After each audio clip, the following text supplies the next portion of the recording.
Hey everybody, it's Tripl-L coming in to talk about 86, episode 4. Episode 4 came out yesterday. Great. I put up the first 3 episodes but forgot that episode 4 was coming out yesterday. Great, whatever, no problem. Anyway, hey everyone. So, episode 4. It's an interesting one. If I was to describe it in terms of a general archetype or species of episode, I think I'd end up calling it maybe it's not a setup episode. It's more along the lines of sort of a Fallout episode, but it's also the reconciliation episode. It's a reflection episode. It's a realigning for the future episode. So if it was in a novel, because we know that 86 is adapted from light novel, where would this kind of thing fit? This kind of feels like for the girl, if we're doing heroic journey, it feels like this would be maybe the darkest part of the heroic journey. So for the novel structure, if we're going heroic journey, we would get one more chapter where things work out, where they're using the lessons they've learned, where they haven't really learned lessons, but it's more of an issue of she'd be able to communicate better with them in one demonstration battle that would close off the novel. We find out about Shin's brother at the end. So there's really two options. It's because usually for a light novel, you adapt the first volume into 3 or 4 episodes. So it's either this would be the epilogue of volume 1, or there's something else coming that closes out volume 1, and it would be Lena, after going through this tough part. Because when you, like, this is legitimately the Dark Night of the Soul. I do see it here. This is the darkest night. Like, you have her quite literally in a cemetery on her knees, about to break down. Or she mentions how she almost broke down as she comes back up out of it. It wouldn't be that strange if you kind of ended this off with having one battle where things got tense and something that Lena has done has changed, and therefore that leads to some kind of victory at the next battle. So that would be how I would kind of try and imagine it if I wasn't reading and I was trying to figure out what the story structure was. It's either an epilogue chapter for volume 1, or it's the penultimate chapter for volume 1, or penultimate part for volume 1. Does that really matter in the long run? No. It's just like giving you an idea of where exactly the novel might have been. It's also possible that 86 has an irregular structure, which would make this kind of talk, well, it'd be kind of hard to predict what exactly 86 was doing for this volume. Regardless, in terms of reconciliation and reflection chapter, I think that's what we're going to call it, reconciliation. It's really the climbing out of the pit that she put herself in. So reconciling. Or resurrection. No, in the heroic journey, it would be called the resurrection chapter. And not necessarily because the person died, but because some part of the person's character was in peril of dying, and then it was resurrected. And you can kind of see that right there. But resurrection is a bit too esoteric, so we're going to call it reconciliation. Anyway, for a reconciliation episode, or for a reconciliation part of the story, I think it's quite alright.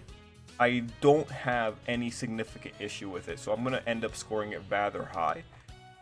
Probably I'm going to end up with a 9 out of 10, just because the things that were talked about is both the most amazing part of the episode, and also like probably the one critical, if I was to be critical, the one critical problem in the episode.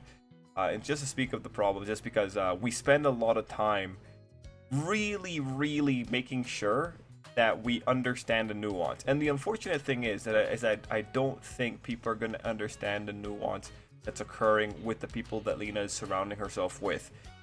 So on one hand, really great that we actually had 2 very distinct perspectives coming out of the people that Lena talked to, and those are pretty much Lena's friends here. Very good that we had their perspectives, but their scenes did go on for very long, and some things, it feels like they had to really enunciate what the characters were thinking because of the specific nuance occurring with Lena's best friend and her uncle, right? So that's, it's a double-edged sword. If you're clever enough, you'll understand what's going on, and if you're not, you kind of need the information. But the way that the characters talk is also relatively obtuse, such that if you're not really paying attention, you might miss it. This is pretty, for a war sci-fi anime, this is to be expected. And it's actually interesting that what they're taking more time going through is specifically the human aspect in all of this. And kind of in the spirit of that, later on you go into the names part, and when you think about it, you have the names repeated. Now, mind you, there is significance in why the names are repeated, and when I say repeat, I mean they go through Shin saying the names, and then you have the characters themselves saying names later on. That is technically repetitive information. You didn't actually have to show the characters giving her the names. You could just say that they did, and we would all accept that. And when you look at that in this kind of episode, it does kind of feel like padding. If they expanded, or if they just fully adapted an epilogue, I wouldn't be surprised. Is it bad though? No, not really. Only bad in the sense if you wanted more content, but this works better in the case of padding out the episode if that's what they ended up doing. So yeah, overall, I would say for repetitive information, I take 1 point off of that. It's not the most perfect episode, but at the same time, double-edged sword. I saw people in comments on the various anime sites not understanding some of the little details here. One of the critical issues being specifically, who exactly was it that saved Lena? Because there's two characters that are brought up here as past heroes. One of them is Laughing Fox, which we find out it was one of Lena's people that actually went out there and helped them out. So a good example. And then Lena's father. What's interesting here is that they thought that Lena's father, or some of the comments thought that Lena's father was Laughing Fox, which doesn't make sense if you're watching the episode, and that kind of just shows why exactly anime needs to be heavy-handed sometimes, because it's very easy to forget details if you're not being relatively careful. And in this case, just to make it clear, Laughing Fox cannot be Lena's father. Lena most likely got saved by Shin's brother. Now, there might be like some kind of trickery as to how you could make Lena Laughing Fox, but right now, when it comes to Laughing Fox was active within a 5-year period, because we're told about the 5-year retiring rate for the processors. He was active within a 5-year period. Lena did not get her father killed, or like Lena's father not die within 5 years of the current timeline. Lena was very young. Given that she was asking about Shin's brother at the end there, she remembered the last name. It just says that Shin's brother is the one that saved her, and Laughing Fox was just another good example. Also, when you keep in mind that the uncle said that Lena's father didn't really do much, he was one of those ideologues. Worth keeping in mind. It indicates that Lena's father and Laughing Fox are two separate people, and from what I saw from what the light novel readers are saying, because it was light novel readers who were coming in with the explanation, I think they're correct. I would reserve judgment for like an epic plot twist, because if an author really wants to, they can make anything work, but worth keeping in mind. But again, if there's ever anything that justifies why something has to be heavy-handed, it is when people don't catch the little details, or don't remember the little details that give you the information to get a conclusion here. Heck, man, like even I would have had to take a little bit of time to make sure I got everything right, because even that, if it wasn't for Shin talking about his brother at the end, I would have thought that Lena's father was Laughing Fox too somehow. So good stuff overall. Thank God the episode does give us enough information. When you look at it in that regard, the episode is interesting because it's an episode that brings up two people that made a significant difference. So if we look at this, if we set Theo as Lena's antagonist for the episode, and we set a theme being the heroes of the past, right?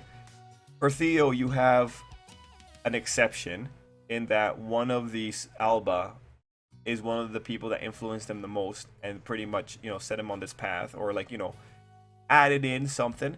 And then for Lena, you have someone from the 86 who set her on this path. So it's interesting, right? Like there is a little bit of a contrast there. It isn't the neatest contrast because it's not being applied to Shin in particular, but it's still pretty neat. Now anyway, for the episode itself, just go to a quick little rundown. It occurs on June 16th, 2148. We pick up immediately and we have just the follow-up from Theo yelling. So we're just seeing Theo's perspective as he's yelling. One thing that you see here is that ultimately he points out that he kind of does the same thing that the other side does. Mind you, he aims it more towards smirching his buddy's or the girl's name, Kae's name. But I like this. I like that he acknowledges some level of wrongdoing. By the end of the episode, we know the nuance, right? And this is a nuanced situation. He doesn't regret what he says, he regrets how he says it. And I think that's important because we are dealing with extreme nuance throughout all characters. And for him, it's important because Kae was the one who was also applying nuance before. So having him going in the way he did with indiscriminate kind of anger, it doesn't really respect the spirit of that particular character, because he was the one that took time to really be careful with it. And again, as we go throughout the episode, we also see that Shin is ultimately the moral center in that group, and it's by Shin that we have to kind of grade everyone else, because he's the oldest, he also knows the most, he also knows how to handle them the most. Anyway, from there, I believe that the opening changed. I think it changed in 2 spots, so I think I'll put up the pictures here if I did find them. I believe Kae has been removed from one spot and added to another. So this is going to be a really clever way of keeping us in the dark about who dies. Oh god, man. Oh god. Anyway, from there, we just go through. We have scenes on the 86 side that are just pretty much establishing that Theo, the complexity of the situation, and Theo feeling guilty and finding out about Frost Commander. And on Lena's side, we actually see various perspectives. And those are the most interesting ones, because remember, the thing here with Lena is that Lena is in a very dangerous situation. Honestly, thank God someone's protecting her, because otherwise she'd be assassinated. And the thing that you get with Lena is that you understand that compared to the people around her, even the little things that Lena is doing are going to be important in the future. Yes, it's important to recognize the reality that Lena lives in a spot of inequality. And as her uncle points out, she's not, as her uncle points out, her society doesn't believe in those ideals. Her society isn't doing anything right by the ideals of their flag and all that. And Lena, in a way, from the uncle's perspective, isn't doing enough.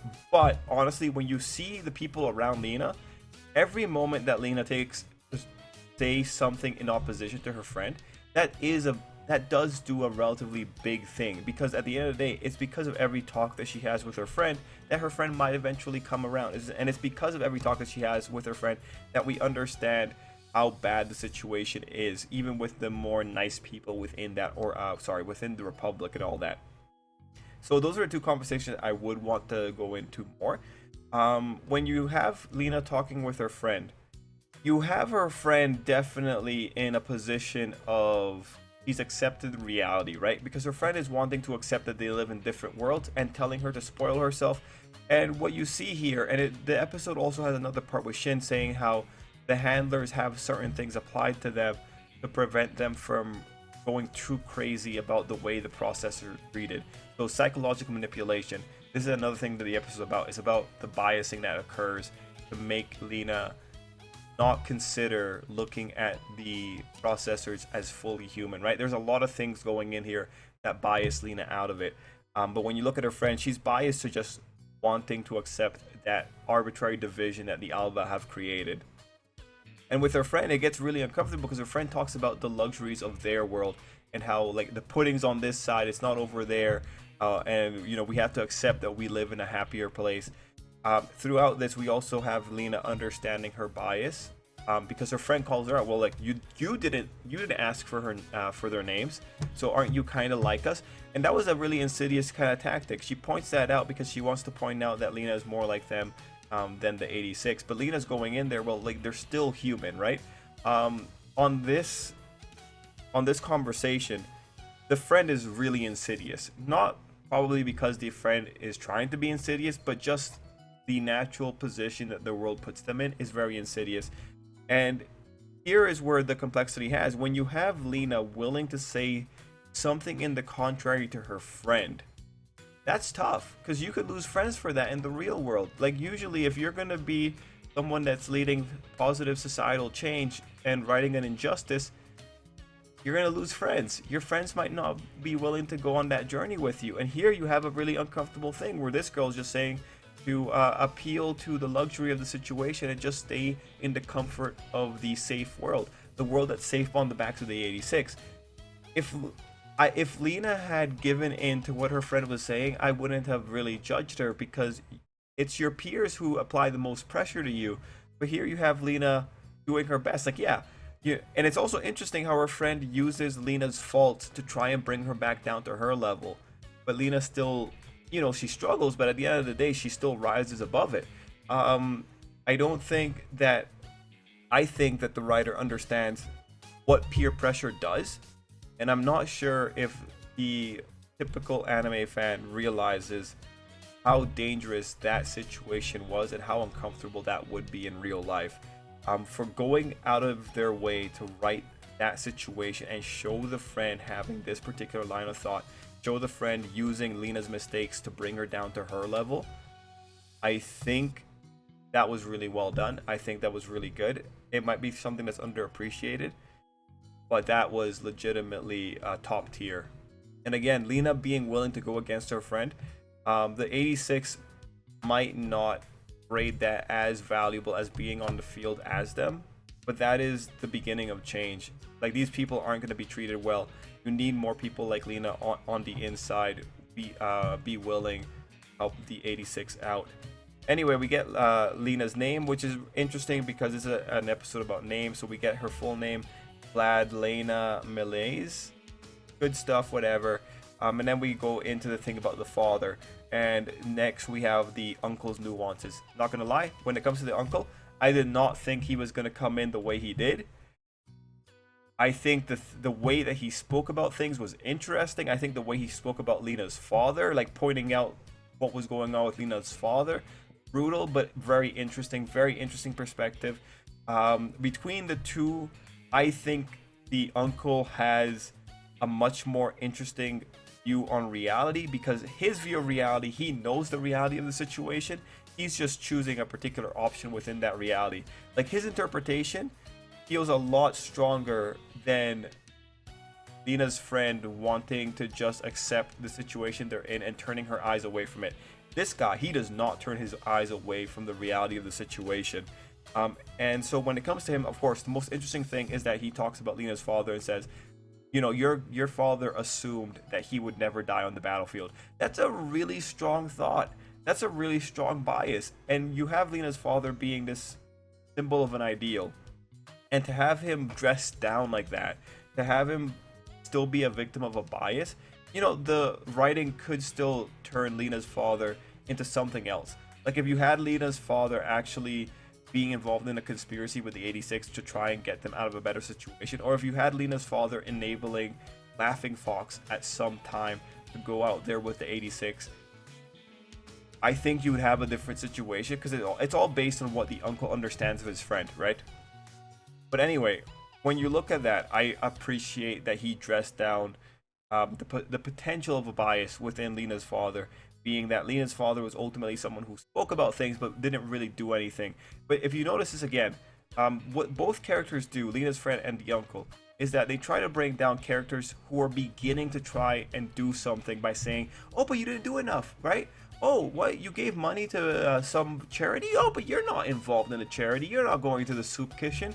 And this is the real big problem. This is people berating people for not doing enough when the person is only just getting started, right? Again, you can't, in this episode, what they're trying to show is that there's a lot of forces acting against Lena to make her behave in a certain way, and we're seeing Lena do her best against them. To berate someone for falling victim to a system that's been created for years, over generations, it's a child versus a system. And that's the cool thing here. You have these people coming in berating them for not doing enough, but it's like, if you berate them for not doing enough, how are they going to do more? And that is the irony of the situation, and that's what makes everything really cool here. The other thing about the uncle, of course, is that him saying that no one in the Republic lives up to their ideals, or the ideals of the Republic. Now, he also says that an ideal is an ideal because it's unattainable, and that, therefore, you should not seek ideals. That's insane. That is absolutely insane. That is the perspective of someone who is jaded by the situation. It's insane, but I understand it. But no, ideals are there because you have to strive for ideals. Just because ideals, even if you accept they're unattainable, doesn't mean you shouldn't get as close to possible to an ideal. If you get close to possible to an ideal, you'll get even closer on the next attempt once you understand what it takes to get even one step closer to the ideal. That is a cynical point of view. I really respect it. I think that was written really well. I think overall that was great, and I think him calling Lena a coward for ultimately being in the position that she's in. People pointed out that this is about pointing out Lena's hypocrisy. I don't think this is pointing out Lena's hypocrisy. I think this is getting Lena aware with the ways in which she didn't know how to think. This isn't this isn't a situation of someone saying one thing and then not doing that thing that they're talking about, like how people don't follow their own advice. This is quite literally a child coming into her awareness of what exactly she is capable of. Like, Lena didn't know she could ask for the names. Legitimately, it doesn't occur to her because of the way that the system's handled. And look, the 86 never asked for Lena's name either. But the 86 are very clear. They don't really see Lena as any kind of good thing here. But they never asked for her name. Like, you know, there was never, if we're talking about equality, the 86 aren't giving Lena any equality, and Lena inadvertently wasn't giving them equality. That's why overall, I think this episode is just really impressive. You have so much nuance coming in here, but I think this is going to be really good for the future. Lena most likely is still going to miss things, right? She's not going to be, like the 86 says, they're not on the same playing field just yet. She's most likely going to miss things, but the thing here is that we're going to see her realize that she's missing things, and she's going to go fixing them, because that's what this episode says for the character. So in the episode, you have her learn a name. You find out the 561 people Shin is carrying with them. It's ultimately a great conversation. Her moment with the 86 was very enlightening, and getting everyone on an even playing field was good. Lena's sending in the map. Overall, I think this was a very solid episode. I would assume that next episode is going to be finding out about Shin's brother a little bit more. But yeah, ultimately, good stuff. The value of the episode comes in specifically with Lena reconciling what she believes, what she was wrong on, what the world believes, and what she should do going forward. I think ultimately very solid. Anyway, guys, let me know what you thought down below for episode 4 of 86. I think, like you said, I think it's a solid 9 out of 10, with the 1 point being dropped just because of maybe repetitive information and because of how hard they had to go to make sure that the characters were examined. It's like, you know, they took multiple viewpoints on one single thought for the characters, and that might be a little bit cumbersome for some of the readers that are keeping up. And just for a record, there wasn't that much timeline shifting. It was only June 16th from perspectives. Anyway, everyone, let me know what you thought down below, and until next time, I hope you have an absolutely great day.